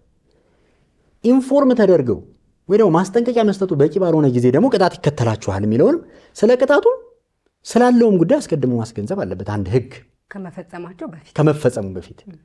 ስለዚህ ጉዳይ የመንግስት ሰራተኛ ወይም የህዝባዊ ድርጅት ያልሆነ ሰራተኛ የሚያገኘውን ንብረት ስለሚያፈራበት መንገድ፣ ስለ ኑሮ ዘይቤው ይሄን ለማስረዳት ስለሚያስፈልገው ማስረጃ ያቅ ነበሩ። የቀድሞ ነው አያውቅም። አሁን የተባለው ይሄን ያስከትላል የተባለው አሁን ያስከትላል እየተባለ ቀድሞ ስለነበረው ነገር ማስረዳት አልቻልክም ማለት የህገ መንግስቱንም የወንጀል ህጉን አንቀጽ 6 ላይ ያለውን የህጋዊነት መርህን የሚጥሳል ነው ቤዚካሊ። ስለዚህ ይሄ የትኛውም ህግ በተቻለ መጠን ከወጣበት ጊዜ ወደፊት ነው መስራት ያለበት። በተለይ የወንጀል ህግ ሲሆን ደግሞ ማለት ነው አስቀድሞ ጥንቃቄ ማድረግ ስላለበት ማለት ነው። ስለዚህ ከዚህ አኳያ ወደ ኋላ ተመልሶ እንዲሰራ የተደረገበት መንገድ የህገ መንግስታዊነት ጥያቄ ያስነሳል ባይነ። ግን አንድ ወንጀል ከተፈጸመ ወይም ደግሞ እሺ እንደ ወንጀል መፈጸሙ ብቻ ሳይሆን የንብረት ማስመለስን የሚመለከት ወይም ከምንጩ ያልታወቀ ሀብት ጋር የተያያዘ ጉዳይን በሚመለከት ይህ አዋጅ ከወጣበት 10 ዓመት ወደ ኋላ ሄዶ እንዲሰራ ሲባል የመጀመሪያውን ህጋዊነቱ ላይ እኔም ተመሳሳይ ነገር ነው ያለኝ። ግን 10 ዓመት ለምንድን ነው የተመረጠው? አንደኛ ማለት 10 ዓመት ምንድን ነው ምን ለማሳካት የፈለገ ነው የሚመስሉት? አሁን እንግዲህ የንብረት ማስመለስ ጉዳይ ላይ በአቃቢ ህግነት በደንብ የሰሩበት ስለሆነ እኔም ማወቅ ስለምፈልግ ነው። ምክንያቱን መነሻ ምክንያት ካለው ለምን ይመስሉታል? ህጋዊ አይደለም፣ ህጋዊ ካልሆነ ህጋዊ አይደለም፣ ትክክል ነው። ግን ምንድን ነው መነሻ ምክንያቱ? እንግዲህ እስኪ ወደዛ ከመግባት በፊት ቅድም የጠየቅሽኝ አንድ ጥያቄ ነበር ያልመለስኩት። ለሁሉም ነገር አይደለም በእርግጥ 10 ዓመት ወደ ኋላ የሚመለሰው። ከ10 ሚሊዮን ብር በላይ ግምት ያለው ትራንዛክሽንም ሊሆን ይችላል፣ ንብረትም ሊሆን ይችላል፣ ገንዘብ ሊሆን ሲኖር ነው እንጂ ለትንሹም ለትልቁም ወደ ኋላ ይመለሳል እያለ አይደለም አዋጁ። ባላንስ ለማድረግ የፈለገ ይመስላል። ወደ ኋላ ቢመለስም ግን በረባ ባረባ ወይም በትንሽ በትልቁ አይደለም ወደ ኋላ መመለሰው አይነት ነገር አስቀምጧል። እኔ ግን 1 ብርም ቢሆን 2 ብርም ቢሆን ማተር አያደርግም ለኔ። ወደ ኋላ መመለሱ የህጋዊነት ጥያቄ የህገ መንግስታዊነት ጥያቄ አለው የሚለው ላይ የኔ ፐርሰናል መልከታዬ ነው። 10 ሚሊዮን ለምን የሚለውም ጥያቄ 10 ሚሊዮን ለምን እንግዲህ ባይተው ህግ ላይ የሚቀመጡ ነገሮች ምናልባት የዚህን ህግ ሀተታዝ ምክንያት ወይም ምንድነው የሚባለው ራሽናል ቢሃይንዱን አላየሁትም እኔ ለእያንዳንዱ ቁጥር ለምን 10 ሚሊዮን ምናምን ግን መገመት የሚቻል ግን ሎጂካል ሪዝኒንግ ግን አለው። 10 ሚሊዮን የሆነው በሀገሪቱ ካለው የኢኮኖሚ እንቅስቃሴ አቅም ምናምን ጋር ለምሳሌ የቅጣት አወሳሰን መመሪያው ሲሻሻል ድሮ 100,000 ከፍተኛ የነበረው አሁን ከፍ ብሏል። ስለዚህ ከገንዘብ የመግዛት አቅም ከኢኮኖሚው ከዜጎች የኑሮ ሁኔታ አኳያ ምናምን ተወስዶ ነው የሆነ ቁጥር ለተወሰነ ጊዜ ቢያንስ ይህን ያህል ገንዘብ ከፍተኛ ሊባል ይችላል የሚለውን ግምት በመውሰድ ነው እንደዚህ አይነት ቁጥር ላይ ያስቀምጡ የሚችሉት። ታይሚንጉን በተመለከተም 10 ለምን ተመረጠ፣ ለምን 5 አልሆነም፣ ለምን 7 አልሆነም፣ ለምን 10 መረጡ፣ ኤግዛክት ሪዝኒንጉን ማስቀመጥ ባልችልም ቢያንስ ግን የሆነ ያህል ታይም ለምሳሌ አንድ ንብረት ሊፈራ የሚችልበት ሪዝነብል ታይም አለ። እሱ 10 ነው 15 ነው ገልጾ ማስቀመጥ ባይቻልም ግን ቢያንስ የሆነ ጊዜ አንድ ንብረት ሊፈራ የሚችልበት ላይፍ ስፓን ለማስቀመጥ አስበው የመረጡት ቁጥር ነው። ዞሮ ዞሮ አርቢትራሪ ነው ቁጥሩ፣ ግን የተሻለ ምክንያት ግን ይኖረዋል ነው ለ10። ለምሳሌ በመኒ ላውንደሪንግ አዋጁ በዚህ አዋጅም ላይ አንድ ሰው በወንጀል ጥፋተኛ ከተባለ ይላል በወንጀል ጥፋተኛ ከተባለበት የወንጀል ድርጊት ጋር የተገናኘ ሊሆን ይችላል ብሎ የጠረጠረውን ከ5 ዓመት በፊት የተፈራ ንብረት ሊወረስ ይችላል ይላል በዚህ አዋጅ በመኒ ላውንደሪንግ አዋጁም ላይ። ግን ምን አለው ይሄንን በተመለከተ ግን ከ5 ዓመት በፊት ያፈራሁት ንብረት በዚህ ወንጀል አይደለም ብሎ ግን ካላስረዳ ይላል። ልክ ምንጩ እንዳልታወቀው ያዞረዋል የማስረዳት ሸክሙን ማለት ነው። አሁን 5 የሚል አለ ለምሳሌ ዛሬ እዚህም ላይ አለ መኒ ላውንደሪንግ አዋጁም ላይ አለ። ዋይ 5 ለምን የዛሬ 10 ዓመት ያፈራው ንብረት በወንጀሉ የተፈጸመ ቢሆን ብሎ ለምን አላለም ስንል ያው ቁጥሮች አርቢትራሪ ናቸው በራሳቸው፣ ግን ደግሞ እንደው የተሻለ የሚሉን ሪዝነብል ታይም የሚሉትን የሆነ አቨሬጅ ነገር ነው ወስዶ የሚሰሩት። ያው እንደዛ ነው የሚሆነው ኦብቪየስሊ እንጂ የተለየ አሳማኝ ምክንያት ሊኖረው ይችላል የተሻለ የቀረበ ግን ኤግዛክት ምክንያት ይኖረዋል ብዬ ግን አልወስድም ለቀናቱ ማለት ነው። ስለዚህ ከዛ አኳያ ነው መታየት ያለበት። አሁን እያወሩ እንደውም አንድ ነገር ከዛ ላይ አዋጁ ላይ ከተነሱ ነገሮች ሳናነሳው እንዳንሄድ ነው ለጊዜው ብለን እየደራረብን ሌላ በጣም ኢንትረስቲንግ ነገር እዚህ ጋር ያየሁት እዚህ አዋጅ ላይ ያየሁት በወንጀል ወይም ደግሞ ንብረት ለማስመለስ ክስ የሚቀርብበት ወይም ምርመራ የሚጀመርበት ሰው ካለ መረጃዎችን እንዲሰጥ ይጠየቃልና መረጃ እንዲሰጥ የተጠየቀ ሰው መረጃውን የማይሰጥ ከሆነ የወንጀል ኃላፊነት እስር፣ የገንዘብ ቅጣት እንዳለው አብሮ ተያይዞ አዋጁ ላይ አለ። የተለየ ነገር ይመስለኛል። ለምሳሌ አንድ ሰው ማስረጃ የማይሰጥ ከሆነ ምርመራ የማጣራት ኃላፊነት ያለበት የመንግስት አካል አለ፣ ፖሊስም ልንለው እንችላለን። አሁን በልዩነት የተቋቋመውም የስራ አካል ሊሆን ይችላል። ያጣራል፣ ካገኘ ክስ ይመሰረትበታል፣ ካላገኘ ይቀራል ነው። ግን እነዚህን ማስረጃዎች ስጠይቅህ ለመስጠት ፈቃደኛ ስላልሆንክ ወይም ደግሞ ሐሰተኛ የተለያየ ነው። ለምሳሌ ፈቃደኛ ለመሆን አለመተባበር፣ ከዛ ደግሞ መስጠት የሚገባውን ትክክለኛ ነገር ትቶ ደግሞ ሐሰተኛ የሚሰጥ ከሆነ እያለ አንቀጹም ከፍ ከፍ እያለ ይሄዳል። ለምንድን ነው ሰዎች ተጠርጥረው ማስረጃ ራሳቸው ላይ እንዲሰጡ ተደርገው ባለመስጠታቸው ምክንያት ደግሞ ተጠያቂነት እንዲኖርባቸው ያደረገው? መልካም፣ በጣም ክሪቲካል ፖይንት ነው ባይዞ ያነሳሽው ሊያየ። ግን ይሄን ለመረዳት አንድ መሰረታዊ ጽንሰ ሐሳብ ላንሳ። እሺ፣ አንድ ሰው ማንኛውም ሰው የወንጀል ምርመራ ጉዳይ የህዝብ ጥቅም ጉዳይ። ስለዚህ መንግስት ወይም ለዚህ ስልጣን የተሰጠው አካል አንድ የወንጀል ምርመራ የተቃና እንዲሆን ውጤት እንዲኖረው የመተባበር ግዴታ አለበት ማንኛውም ሰው።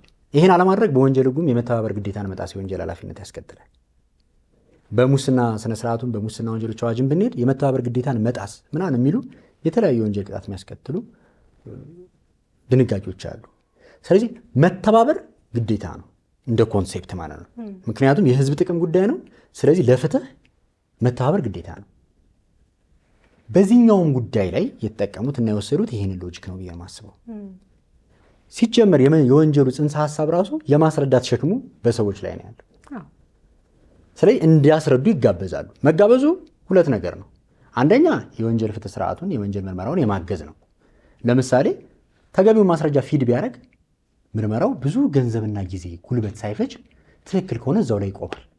ወደ ፍርድ ቤት ሳይሄድ ሀብት ሳያባክን ሰውየውም ወደ ፍርድ ቤት ሄዶ ሳይንገላታ ምን ሳይል እዛው ላይ ይቆማል ጉዳዩ በአንድ በኩል።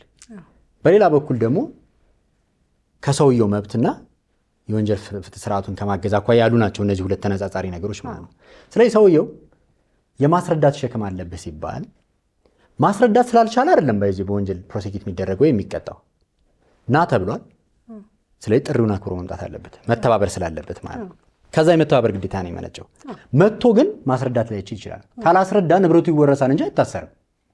ለምሳሌ ለምስክርነት አንድ የተጠራ ሰው ቶማስ ለምስክርነት ትፈልጋለህ ና ካለኝ ፖሊስ አለመሄድ አልችልም። የመተባበር ግዴታ አለብኝ። ሄጄ ግን ካላወቅኩ አላወቅኩም ስላልኩ ግን አልታሰርም። ስለዚህ በዛ ጽንሰ ሐሳብ የተቀረጸ ነው። መጥቼ ሐሰተኛ ነገር ፊድ ካረኩ ደግሞ ሐሰተኛ ማስረጃ መስጠት ለማንኛውም ሰው በሌሎች ጉዳዮችም በወንጀል የሚያስጠይቅ ጉዳይ ፍትህን ያልተገባ ውጤት እንዲኖረው ፍትህ እንዲዛባ የሚያደርግ ነገር ስለሆነ ማለት ነው። ወይ አላግባብ በማምለጥ ወይ ደግሞ ሌሎች ውጤቶች እንዲመጡ ሌላ ሰው እንዲከሰስ የፍትህ ስርዓቱን በማዛባት ረገድ ሚና ስለሚኖረው ማለት ነው። ስለዚህ ከኔም ፐርስፔክቲቭ ጥቅም አለው። አጠቃላይ ደግሞ እንደ ጽንሰ ሐሳብ የወንጀል ፍትህ ስርዓቱን በማገዝ ረገድ የመተባበር ጽንሰ ሐሳብ ወይም ደግሞ ግዴታ ስላለ ከዛ የመነጨ ነው ብዬ ነው የማስበው። እኔ ደግሞ የወንጀል አሁን የመደበኛው ነው የወንጀል ህግ ላይ ካለው የመተባበር ግዴታ ጋር የሚለይ ይመስለኛል። ለምሳሌ መተባበር ማለት ለምሳሌ ና ሲባል መሄድ፣ በቁጥጥር ስር ማለት አለማስቸገር ማለት ነው። የፖሊስ አካል ወይም ምርመራውን የሚፈጽመውን አካል ስራውን በአግባቡ እንዲሰራ አለማደናቀፍ ወይም ለዛ ተባባሪ መሆን ማለት ነው። የወንጀል ተጠያቂነት ጋር ስንመጣ በዚህ ጉዳይ ጋር ስንመጣ ግን በዚህ አዋጅ መሰረት ማስረጃ እንዲያቀርብ ወይም እንዲገልጽ የተጠየቀ ማንኛውም ሰው ግዴታውን ያልተወጣ እንደሆነ ማስረጃውን እንዲያቀርብ ከመገደዱ በተጨማሪ ከ1 ዓመት በማያንስና ከ3 ዓመት በማይበልጥ ቀላል እስራት ይቀጣል ይላል። ያ ማለት ማስረጃውን ስጠኝ አትስጠኝ ነው የሚሆነው ማለት ነው አይደለ? አንደኛ። ሁለተኛ ማስረጃ የተጠየቀው ሰው ማስረጃውን የደበቀ ሐሰተኛ ማስረጃ እየሰጠ ማስረጃውን ያጠፋ መረጃ መጠየቁን ሚስጥራዊነት ያልጠበቀ እንደሆነ ደግሞ ከ3 ዓመት በማያንስ ከ5 ዓመት በማይበልጥ ጽኑ እስራት ይቀጣል ይላል። ልክ እንደዛ እያለ ደግሞ ሐሰተኛ ከሰጠ እያለ ደግሞ ማነው ቅጣቱን ከፍ እያደረገው ይሄዳል። ማስረጃ መስጠት ማለት መተባበር ማለት ነው። ኢንፋክት ማለት ነው ሊያየ አሁን ስታነቢ ከድንጋጌዎቹ ባይዘወይ ሰውየውን ብቻ ማለት አይደለም። ትክክል ኤግዛክትሊ ሰውየው ላይ ሌላ መረጃ ሰጪ አካላትንም ጭምር ትክክል እሱ እንዳለ ይሁንና ሰውየው እነሱ ላይ ጥያቄ አይኖርም ኦብቪየስሊ ማንኛውም ሰው ስለሚል ግን እኔን ሲመለከትስ ምን ሊሆን ነው? ለምሳሌ መኪና አለ። ስለዚህ የመኪና ሊብሬ አለ ወይ? ስለዚህ የመኪና ሊብሬ አስረዳኝ እስኪና ሊብሬው እያለኝ እኔ ብቀደው ባጠፋው ብደብቀው እነዚህ ነገሮች ምናምን አሁን እንግዲህ ዞሮ ዞሮ እነዚህ ነገሮች ኤክስትሪምሊ ሲሄዱ እንዳልሽው ወደዛ ኤክስተንት ሊሄዱ ይችላሉ፣ ወደ አቢዩዝ ምናምን ማለት ነው። ግን እኔ መሆን ያለበት ብዬ የማስበው ቤዚካሊ እነዚህ ነገሮች ከ3ኛ ወገን መረጃ ሰጪዎች አኳያ ቢታይ የተሻለ ይሆናል ብዬ አስባለሁ። ምክንያቱም ያኛው ሰውዬ ከዛኛው ሰውዬ አኳያ መታየት አለበት ብዬ የማስበው እኔ እንዲመጣ ሲጠየቅ መምጣት፣ በተቻለ መጠን እንዲያስረዳ ሲጠየቅ ያሉትን ነገሮች ማስረዳት፣ ከዛ በላይ ግን ማስረዳት ካልቻለ ይታሰራል፣ ይፈለጣል፣ ይቆረጣል፣ ወይ ደግሞ ይህን አልተባበረም ወደ ኢንተርፕሬቴሽን መሄድ አለበት ብዬ አላምነው። ለሌሎች አካላት ግን ባንክ መረጃ ስጥ ሲባል መስጠት አለበት፣ ካልሰጠ መጠየቅ አለበት። ባንክ መረጃ ሲሰጥ ሚስጥራዊነቱን መጠበቅ አለበት። አይ አቃቤ ሕግ ጠይቆኛልና ንብረትን ቶሎ አሽሽ ብሎ ከነገረኝ ለኔ ሚስጥራዊነቱን ሳይጠብቅ ውጤቱን እንዲበላሽ አድርጓል። ስለዚህ በዚህ መጠየቅ አለበት። ባንክ 1 ሚሊዮን ብር እያለኝ አይ 1 ብር ነው ያለው እሱ ብሎ ቢያግዘኝ ወር ሌላ እኔ ድጋፍ ቢሰጠኝ አስተኛ መረጃ ሰጥቷል መጠየቅ አለበት። ስለዚህ ኢንተርፕሬት ሲደረግ ኬዝ ባይ ኬዝ መታየት አለበት ይሄ ነገር እንጂ ከግለሰቡ ፐርስፔክቲቭ መረጃ አልሰጠም ዲፌንድ ማድረግ አልቻለም እያለ የምናመጣው ከሆነ እንዴ ዲፌንድ ሳያረግ ቀርቶ ውጤቱ መወረስ ሆኖ ማስረጃ ባለመስጠት የሚታሰር ከሆነ አብዘርድ ነው። ትክክል። ራሱ ላይም ደግሞ ማስረጃ ያለ መስጠት መብት እንዳለው ደግሞ አዋጅ አለ። መተርጎም ያለበት የሚበሰኝ እንደዛ ነው። በተለይ ከሶስተኛ ወገን መረጃ ሰጪዎች ማንኛውም ሰው ብሎ ሲነሳ የወንጀል ተጠያቂነት ብሎ ስለሚጀምር ቅድም እንዳልነው ደግሞ ከላይ እያወራ የመጣው ስለ ፍትሐ ብሔር ስለ ንብረት መውረስ ስለሆነ ታዲያ ንብረቱ የሚወረስበት ሰው አት ዘ ሴም ታይም የማስረጃ አልሰጥም ቢል ደግሞ የወንጀልም ተጠያቂነት አለው ማለት ነው የሚለው እንደዚህ ቢተረጎም የተሻለ ይመስለኛል። እኔ ኬዝ ባይ ኬዝ መታየት አለበት። ለራሱ ለግለሰቡ ሲሆን በጣም በጠባቡ መታየት አለበት። ለሶስተኛ ወገኖች ግን ብዙ ችግር አይፈጥርም። በተለይ ሐሰተኛ ማስረጃዎች ምናምን ከሰጠ ራሱ በራሱ የሚያስጠይቅ ስለሆነ ማለት ነው። የቅድም ስናወራው ነበረ ከዚህ ከሀገራት ትብብር ጋር ተያይዞ ማለት ነው ይሄ ወንጀል ወይም ደግሞ ይሄ ወንጀል ሳይሆን የንብረት ማስመለስ አዋጁ ላይ ስለ ሀገራት የጋራ ትብብር የሚያወራው ነገር አለ። ስለዚህ የሀገራት የጋራ ትብብር ተግባራዊ የሚደረገው እንዴት ነው? በምን ጉዳዮች ላይ ነው ተግባራዊ ሊሆን የሚችለው ወይም ሀገራት ትብብር ሊያደርጉ የሚችሉት እንዴት ነው?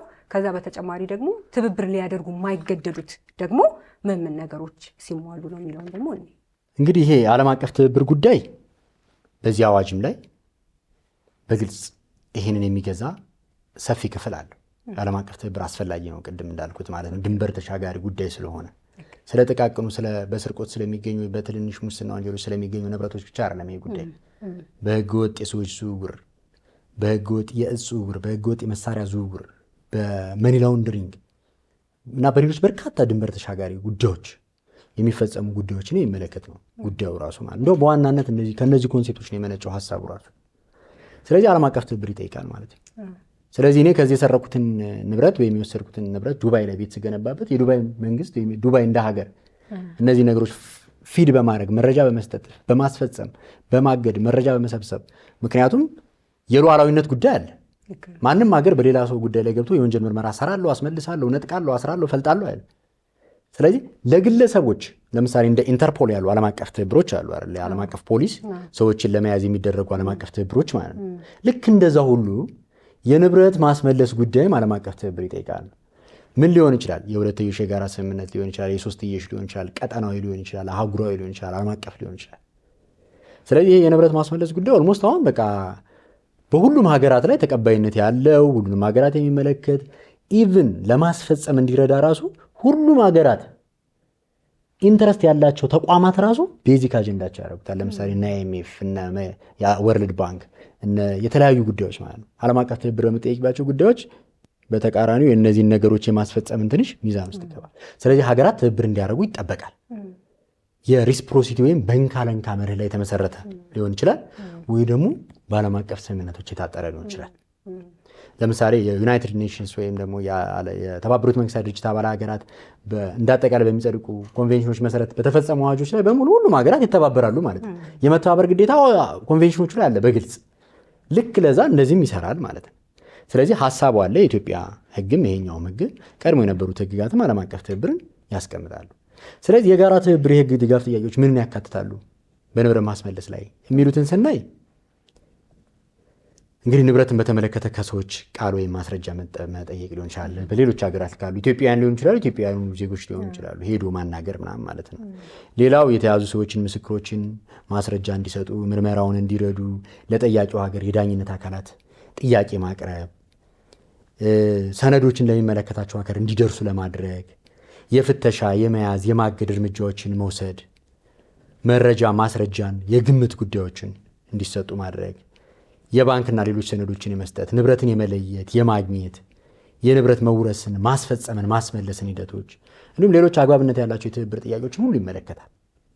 እዚህ ሀገር ውስጥ ላለው የምንሰራውን የንብረት ማስመለስ ውጤታማ ለማድረግ የምናደርጋቸውን እርምጃዎች ጉዳዩ ከሀገር የዘለለ ሲሆን ወይም ድንበር ዘለል ሲሆን የሌሎች ሀገሮችን ትብብር የሚጠይቁ የህግ ጉዳዮችን በሙሉ ከንብረት ጥናት እስከ መውረስ ያሉትን ሂደቶች በሙሉ ማለት ነው እነዛን ጉዳዮች በሙሉ ያካትታል ማለት ነው ዓለም አቀፍ ትብብር ማለት ነው።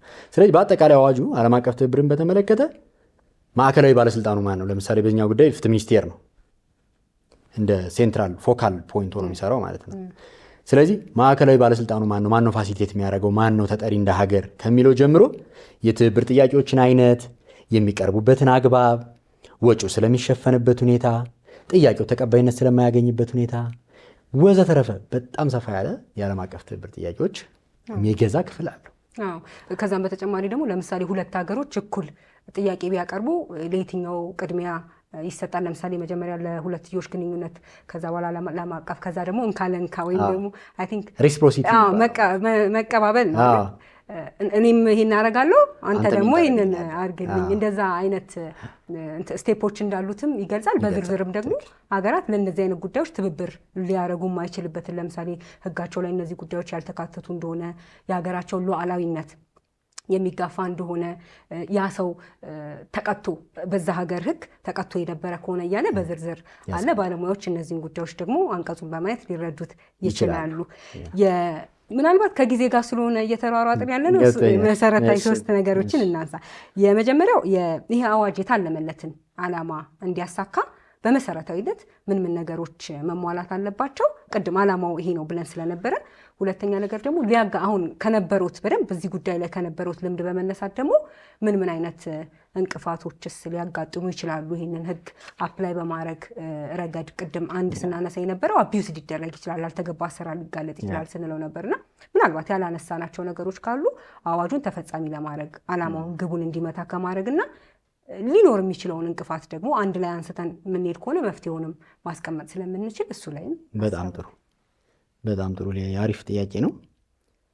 እንግዲህ የአዋጁ ውጤታማ እንዲሆን በህግ ማዕቀፍም ሆነ በተቋማት አሰራርና አደረጃጀት ላይ ምን አይነት ነገሮች መኖር አለባቸው የሚለውን ስናይ ከህግ ማዕቀፍ አኳያ ለምሳሌ የመንግስትና የህዝባዊ ድርጅቶችን ጉዳይ ስንመለከት ምንጩ ካልታወቀ ሀብት ጋር በተያያዘ ለምሳሌ የምዝገባ ስርዓት አለ። የምዝገባ ስርዓት አለመመዝገብ የሚያስከትለውን ውጤት የሚገዛ አስቀጪ የሆነ አዋጅም አለ። ለሌላው ማህበረሰብ ሲሆን ግን መጀመሪያውኑ አቃቤ ህግ ፕሪማ ፋሺ ኤቪደንስ ለማቅረብ የሚያስችለው የምዝገባ ስርዓት በሌለበት በቀጥታ የተጠረጠረው ሰው እንዲያስረዳ ወደ ማድረግ እንዳይሄድ ማለት ነው፣ አቢዩዝ እንዳይፈጥር። ስለዚህ የምዝገባ ስርዓትን እንዴት ነው ለሌላው ዜጋ ተደራሽ የምናደርገው? ማን ነው የሚያደርገው? የትኛው ተቋም ነው የሚያደርገው? 3 ነገሮች ላይ ችግር ላይ ይፈጠር ይችላል። ለምሳሌ ለነጋዴዎች ለምኖች ከግብር ሲስተሙ ጋር ተያይዞ ማስረዳት ሊቻል ይችላል መነሻውን። ከመንግስታዊና ከህዝባዊ ድርጅት ሰራተኞች ጋር ተያይዞ የምዝገባ ሰነዶችን በማቅረብ ሊሆን ይችላል። ለሌላው ዜጋ ግን ምንድን ነው የምናደርገው? አንድ አበበ የሚባል ምን እንደሚሰራ የማይታወቅ መነሻ ይሄ ነው ያንተ፣ ከዚህ የተረፈውን አስረዳኝ ለማለት ምንድን ነው የምናደርገው? ስለዚህ ከህግ ማዕቀፍ አኳያ እንደዚህ አይነት የምዝገባ ስርዓት እንዲኖር ማድረግ የሚቻልበት መንገድ ቢኖር ፕሪማ ፋሺ ኤቪደንስ ወይም መነሻ ኤቪደንሱን ለማስረዳት፣ በእርግጥ ሌሎች በርካታ ማስረጃዎች መነሻዎች ሊኖሩ ይችላሉ። ግን ይሄ ከህግ ማዕቀፍ አኳያ ቢታይ ክፍተቱን ለመሙላት አቢዩዝ እንዳይደረግ መነሻ እንዲኖረው ማለት ነው ለጥርጣሬ።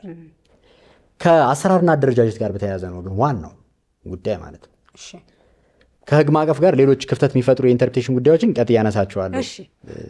ከአሰራርና ከአደረጃጀት ጋር በተያያዘ ግን እንግዲህ ሌት አሉ የትኛውም ዜጋ ጉዳይ ወደ ምርመራና ወደ መውረስ ገብቶ የመንግስትና የህዝባዊ ድርጅት የነበረውን ጉዳይ እንኳን አንድን ለማድረግ የነበረው አደረጃጀት፣ የሰው ኃይል፣ የእውቀት፣ የክህሎት፣ የሚመደበው በጀት፣ ግብአት በቂ ነበር ወይ የሚለውን ስናይ ፕራክቲካሊ በጣም አስቸጋሪ ነው። ባይ ዘ ወይ የንብረት ማስመለስ ጉዳይ በጣም ካፒታል ኢንቴንሲቭ የሆነ ብቁ የሰው ኃይል በብዛትም በጥራትም የሚያስፈልገው ከፍተኛ የሆነ ፕሮሰስ ነው። ስለዚህ ይህንን አዋጅ ስናወጣ አት ሴም ታይም የተጠናከረ የሰው ኃይልና የግብአት አቅርቦት ያስፈልገናል ማለት ነው። ለሚመለከተው የስራ ክፍል በቂ በእውቀት ላይ በክህሎት ላይ የተመሰረተ የታነጸ በቂ ስልጠና የሚያገኝ የሰው ኃይል በብዛትም በጥራትም ሊኖረው ይገባል ማለት ነው። መርማሪ፣ አቃቤ ሕግም ሌሎች ድጋፍ ሰጪ ባለሙያዎች ማለት ነው። ስለዚህ ከትሬኒንግ ከምናምን አኳያ እነዚህ ግብአትም በጀትም በተመሳሳይ ማለት ነው። ለምሳሌ መረጃ ለመሰብሰብ ከፍተኛ ብዙ ተሽከርካሪ ያስፈልጋል፣ ብዙ የሰው ኃይል ያስፈልጋል። የሆነ ቦታ ላይ ሄዶ ምርመራ ለማድረግ ከሀገር ወጥቶ ምርመራ ለማድረግ የተለያዩ ሪሶርሶች ያስፈልጋሉ። ስለዚህ ይሄ ከአደረጃጀት አኳያ በትኩረት መሰራት ያለበት ነው። ሌላው ከአሰራር አኳያ ደግሞ እንደ ስራ ክፍል አስተዳደራዊ እንግዲህ ዜጎች ሁለት አይነት አቤቱታ ሊያቀርቡ ይችላሉ። አስተዳደራዊ አቤቱታ እንዲሁም ደግሞ በፍርድ ቤት በኩል ማለት ነው። ስለዚህ ከአሰራር አኳያ አስተዳደራዊ አቤቱታ እንግዲህ አስተዳደር ስነስርዓትን በሚገዛው አዋጅ ላይ በዛ መሰረት የሚቀርብ ነው፣ የሚዳኝ ነው። ልክ አስፈጻሚ አካል ነው። ስለዚህ ይመለከተዋል ፍትህ ሚኒስቴር ወይም የሚመለከተው ክፍል። ስለዚህ እኔ የንብረት ያለኝን ቅሬታ አስተዳደራዊ በሆነ መንገድ ላቀርብ እችላለሁ። ስለዚህ ከመጀመሪያው ከጅምሩ ጀምሮ ከንብረት ጥናት ጀምሮ እስከ መለየት ብሎም እስከ መውረስ ድረስ ይህንን የሚገዛ ዝርዝር የሆነ የአሰራር ስርዓት ያስፈልጋል። ሲጀመር በተግባር እኔ እስከማውቀው ድረስ አለ ቀድሞ ለነበረው። ይሄኛው አዋጅ መውጣቱን ተከትሎ ግን ሪቫይዝ ተደርጎ በደንብ አካሄዱን የሚያሳይ ተጠያቂነትን፣ ግልጽነትን የሚያሳይ የአሰራር ስርዓት መዘርጋት አለበት ለዜጎች የተፋጠነ ፍትህ ለመስጠት ማለት ነው።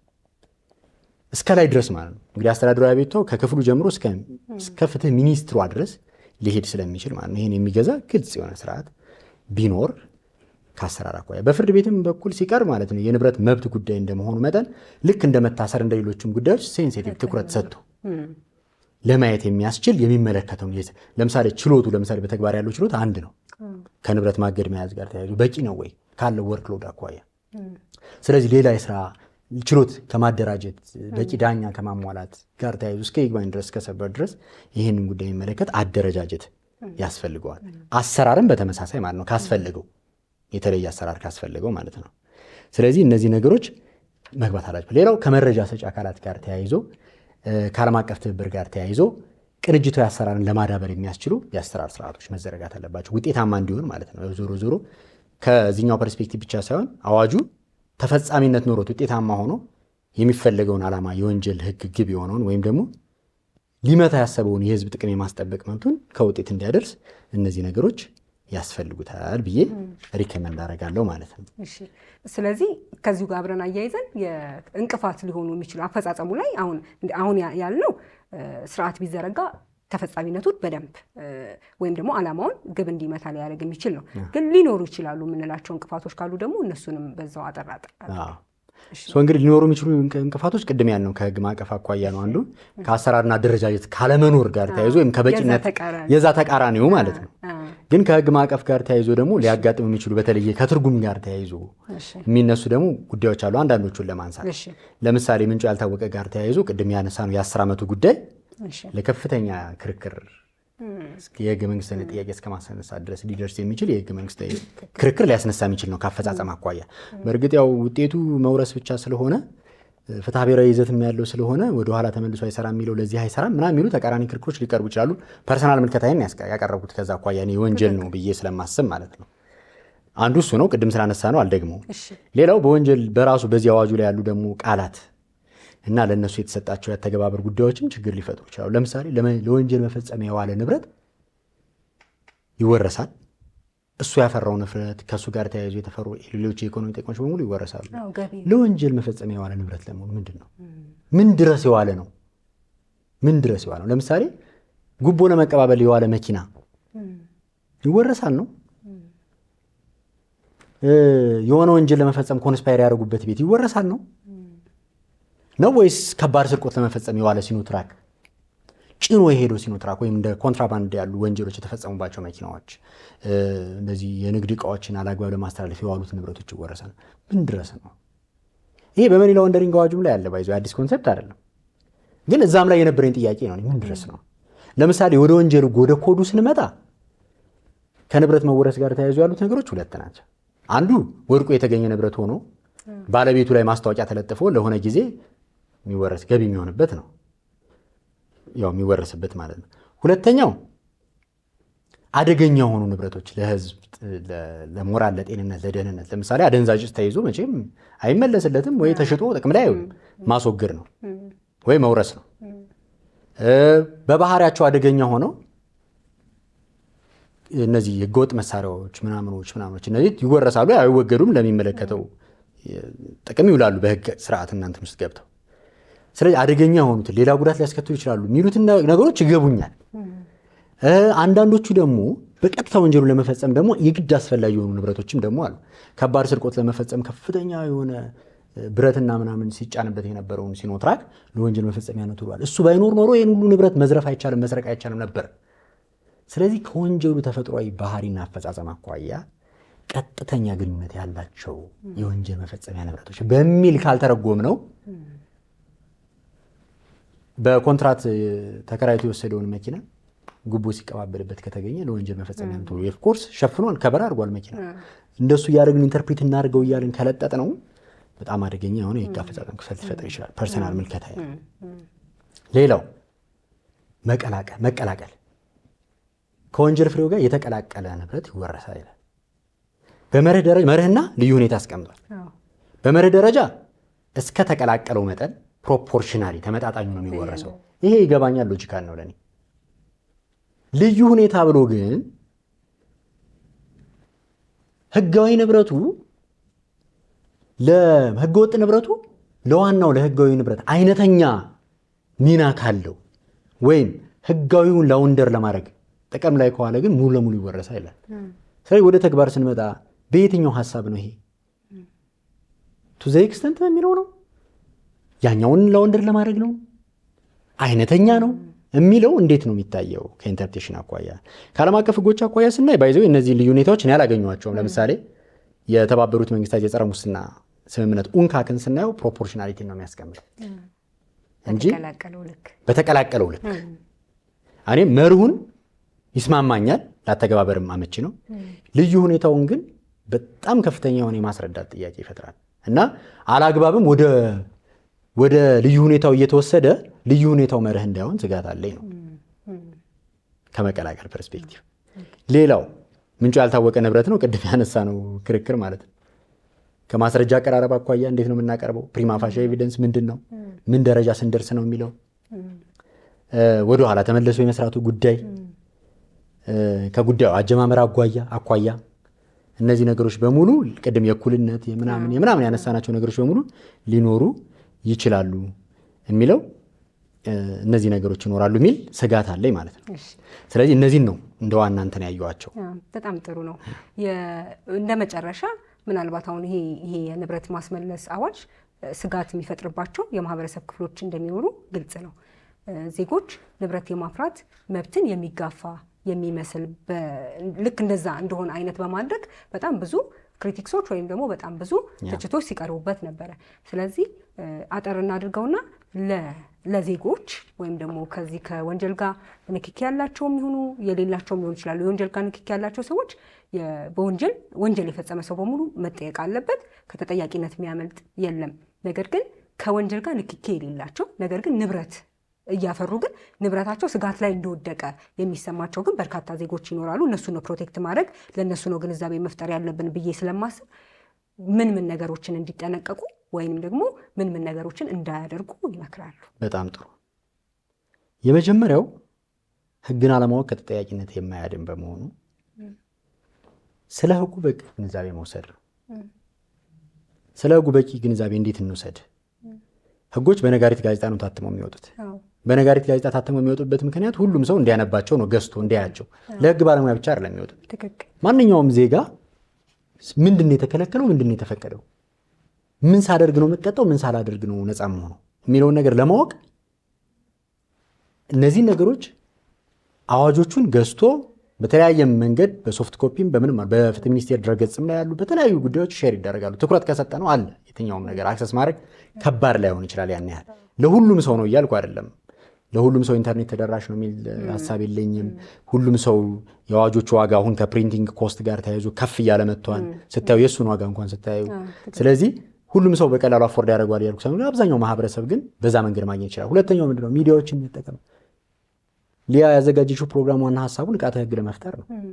ስለዚህ ሰዎች ልክ ሌሎች ፕሮግራሞችን የመዝናኛ ፕሮግራሞችን እንደሚያዩት ሁሉ ይሄ ይመለከተኛል ብሎ መስማት አለባቸው። በነፃ ነው የምተላለፈው። ይህንን ለመስማት ቴሌቪዥን መኖር በቂ ነው። ስለዚህ ትኩረት መስጠት፣ ህግን ማወቅ የመጀመሪያው። ስለ ህጉ ስላወራናቸው ነገር ካወቁ አዋጁን አንብበው መረዳት ከቻሉ ምንድነው ማድረግ ያለብኝ ጥንቃቄ የሚለውን መረዳት ይችላሉ ነው የመጀመሪያው ትልቁ አንኳር ነጥብ። ሁለተኛው ንብረት በሚገዙበት፣ በሚረከቡበት፣ በሚሸጡበት፣ በሚለውጡበት ወዘተ ሁሉ በተቻለ መጠን የንብረቱን ህጋዊ ምንጭ ለማጣራት መሞከር ነው። ያው እኔ አበበ ሙስና ያገኘው በስርቆት ያገኘው ላላቅ እችላለሁ። በተቻለ መጠን ግን ስለ ሰውየው ካራክተር በጉልህ የሚሰሙ የሚታወቁ ለምሳሌ የመንግስት ሰራተኛ ከሆነ አንድ ሰው ባለስልጣን ምናምን ከሆነ እንዴት ነው ደሞዝተኛ ነው እንዴት ነው ሁሉ ሀብት ሊኖረው የቻለው? በውርስ ከሆነ ያው የውርስ መሆኑ ማስረጃው አለ። በስጦታ ከሆነ የስጦታ መነሻው አለ። ስለዚህ ለንብረቱ ሶርስ የሆኑትን ነገሮች ማየት ገዝቶትም ከሆነ በምን አግባብ እንዴት ምናምን የሚለውን ማለት ሪፍሬን ማድረግ ማለት ነው። ጥርጣሬ ካለ የንብረቱን ህጋዊ ምንጭ እኮ መጠርጠር ትችል ነበር ወደ ማለት እንዳይኬድ ማለት ነው። ስለዚህ ምንጩን በማጣራት ረገድ ዲው ዲሊጀንስ መስራት፣ በቂ የሆነ ኢንቨስቲጌሽን መስራት በጣም ወሳኝ ነው። ከአቅም በላይ ከሆነ ምንም ማድረጋችሁም ዲፌንድ ማድረግ ትችላለሽ። ህጉም የቅልቦና ገዢ የቅልቦና ተጠቃሚ ስለሚሆኑ ማለት ነው። ግን አትሊስት የቅልቦናም ለመሆን ምንጩ በህገ ወጥ መንገድ ያልተገኘ መሆኑን ሳያውቅ መሆን አለበት ይላል። ስለዚህ ዓለም ሳያውቅ የሚለው በቀጥታ ማወቅም ብቻ ሳይሆን መጠርጠርን፣ ምክንያታዊ መጠርጠርን ከግምት ውስጥ ያስገባል። መኒ ላውንደሪንግም ላይ እንደዛ ስለሆነ ማለት ነው። ሁለተኛ ቤቱ ወይም መኪና ከሆነ በተለይ ዋናው አሁን ሰው የሚያሳስበው ቤትና መኪና ነው አይደለ? ትልቅ ኢኮኖሚካል ቫልዩ ያለው ለውርስ የሚተላለፍ ለትውልድ የሚተላለፉ ንብረቶች ስለሆኑ ከፍተኛ ኢንቨስትመንት መዋለ ንዋይ ስለሚጠይቁ ኪሳራው መወረሱም የመታሰር ያህል ሊሆን ይችላል። ባይዘው ቀላል ነገር አይደለም። ባይዘው መወረስ ስለሆነ ብቻ አይደለም። መወረስ የመታሰርን ያህል ኢምፓክት ሊኖረው ይችላል። እንደውም አንዳንድ ሰዎች እኮ 2 ዓመት ተስረው ንብረታቸው ካልተወረሰ እንደፈለጉ ዘንጠው ሊኖሩ ይችላሉ። ባይዘው እስር ቤትም በሬ እያረዱ ሲወጡ ደግሞ ኢንጆይ ሊያደርጉት ማለት ነው። ትንሽ ተቀጥተው ኮስት ቤኔፊት እየሰሩ ማለት ነው። ስለዚህ ንብረት መወረስ በጣም ትልቅ ኢምፓክት ያለው ከዲተረንስ አኳያም ከፍተኛ ጥቅም ያለው ጉዳይ ነው ከወንጀል ህግ ፐርስፔክቲቭ ባይዘው። ለዛ ነው የወንጀል ቅጣት ነው የምለው። ስለዚህ ቤት ወይም መኪና የሚገዛ ሰው ሲሆን ይህ የዚህን ንብረት አሻሻጥ በተመለከተ በህግ የተዘረጉ ስርዓቶች አሉ። መኪናን በተመለከተ፣ የማይንቀሳቀሱ ንብረቶችን በተመለከተ። ስለዚህ በህግ በተዘረጋው አኳኋን ንብረቱን ከመግዛቱ በፊት መኪና ከሆነ ከአሽከርካሪና ተሽከርካሪ ሄዶ ዕዳና እገዳ የሌለበት ስለመሆኑ፣ የንብረቱ ባለቤት እሱ ስለመሆኑ የተለያዩ ጉዳዮችን አስቀድሞ ማጣራት። ቤትም ይዞታም ከሆነ በተመሳሳይ ማለት ነው። በእርግጥ እነዛ አካላት የሚሰጡት መረጃ ተአማኒ መሆን ይጠበቅበታል። ኮንስፓየር ያደረጉ ሰዎች ሐሰተኛ መረጃ ሊሰጡ ይችላሉ። እነሱን ከቀልቦና አኳያ በኋላ ኬዝ ባይ ኬዝ የሚታዩ ይሆናሉ። ማለት በተግባርም ብዙ ሰዎች ሲከሰሱ ስላየን እየተጣመሩ ማለት ነው ሐሰተኛ መረጃ እየሰጡ ኮላቦሬት እያደረጉ። ግን ያው ተቋም ስለሆነ በመርህ ደረጃ እንደዚህ አይነት ነገር ሀፕን ያደርጋል ተብሎ አይታሰብም። አትሊስት ማጣራቱን ግን ማረጋገጥ አለበት ነው። ለምሳሌ መሬቱ የሚዞታ ሲሆን ስለ መጣራቱ የጀርባ ማህተም ይደረጋል። ስለዚህ ይሄን ፕሩቭ ማድረግ ከቻለ የሰጠው ሰራተኛ ሐሰተኛ መሆን ወይም እኔን መሸወድ ማተር አያደርግም። ቢኮዝ እኔ ማህደር ገብቼ ላገላብጥ ስለማልችል ማለት ማድረግ ያለብኝን ርቀት ሂጄ አስረድቻለሁ ነው። ዲፌንድ እንዳደረግ እድል ይሰጠኛል። ውሉን በተመለከተም በተለምዶ የመንደር ውል ነው የምናደርገው። የመንደር ውል ተቀባይነት የለውም። ለማይንቀሳቀስ ንብረትና ለመኪናን በተመለከተ ትርጉም ተሰጥቶበታል። አዋጅ ቁጥር 681ም በጽሁፍ እንዲደረግ በሰነዶች እንዲደረግ ሪኳየር ያደርጋል። ስለዚህ በሰነዶች ማረጋገጫ በውሉ አወያይ ፊት መንግስት የሚያውቀው ተቋም ፊት ማድረግ ነው። እሱ ሲደረግ ዕዳና እገዳ እንደሌለበት በሙሉ ተረጋግጧል። እሱን ስቴፕ ሁሉ አልፏል ማለት ነው ባይዞ ሀሳቡ። ሌላው ቅን ልቦና ለመሆን ንብረቱን ላገኘሁበት ተመጣጣኝ ዋጋ መክፈል ማረጋገጥ አለብኝ። የ50 ሚሊዮን ቤት በመንደሩ ላይ 50 ሚሊዮን ገዝቼ ያለው ብዬ ያው መቼም መንደሩ ላይ አትሸዋወጅም። ሰነዶች ላይ ግን ለቴምብር ቀረጥና ለግብር ፐርፐዝ ዓላማ 5 ሚሊዮን ነው ብዬ ካቀረቡ ተቀባይነት ያለው የ5 ሚሊዮን ውል ነው ባይዘው። ስለዚህ የ5 ሚሊዮን ንብረት ነው ብዬ ዲፌንድ ማድረግ እችላለሁ። ይሄን ንብረት እንደው ይመለስልህስ እንደው በቃ በውሉ መሰረት ተገቢውን ዋጋ አግኝታል፣ ቅን ልቦና ነህ፣ በቃ ገንዘቡን ውሰድ ብባል 5 ሚሊዮን ነው የምወስደው። ስለዚህ ለሆኑ ዓላማዎች ለሆኑ ሽርፍራፊ ጥቅሞችን ለማግኘት እዛ ጋር በመደበቅ የምንሄድበት ርቀት ዋጋ ሊያስከፍለን ይችላል።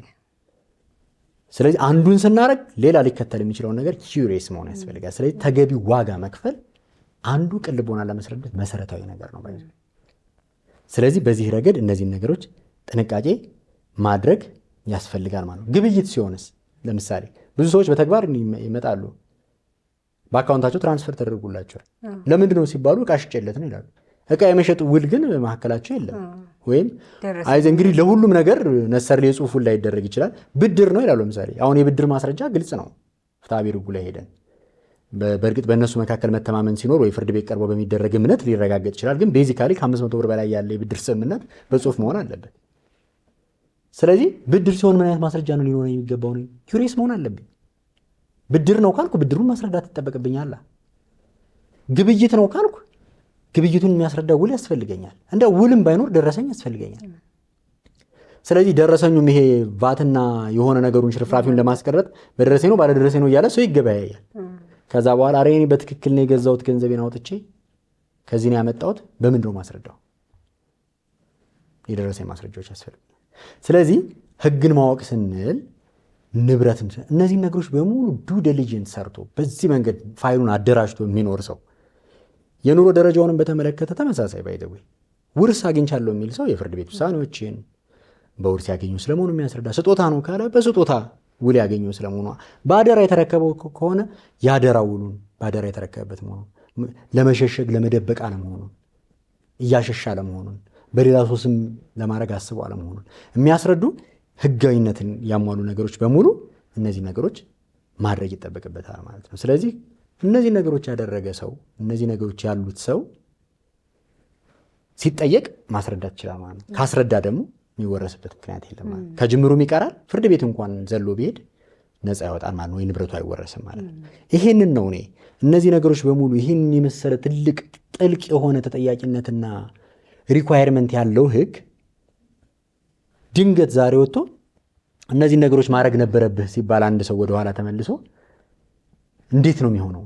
ከፍትሃዊነት አኳያ ከማስረዳት አኳያ ማስረዳት ባይችልስ ወደኋላ ተመልሶ የመስራቱ የሌጋሊቲው ጥያቄ እዚህ ላይ ነው የሚመጣብኝ።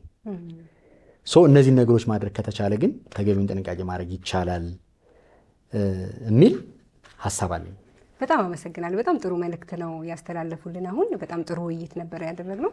ተመልካቾቻችንም ከዚህ በጣም ብዙ ትምህርት ወስደዋል ብዬ አስባለሁ። በጣም አመሰግናለሁ። እግዚአብሔር ይስጥልኝ። እኔም በጣም አመሰግናለሁ ሊያየ። እሺ ተመልካቾቻችን በንብረት ማስመለስ አዋጁ ላይ ከጠበቃና የህግ አማካሪ አቶ ቶማስ ብርሃኔ ጋር በሁለት ክፍሎች ያደረግነው ውይይት ይህንን ይመስል ነበረ። ሳምንት በሌላ የህግ ጉዳይ ከሌላ እንግዳ ጋር እጠብቃችኋለሁ። እስከዛው ሰላም።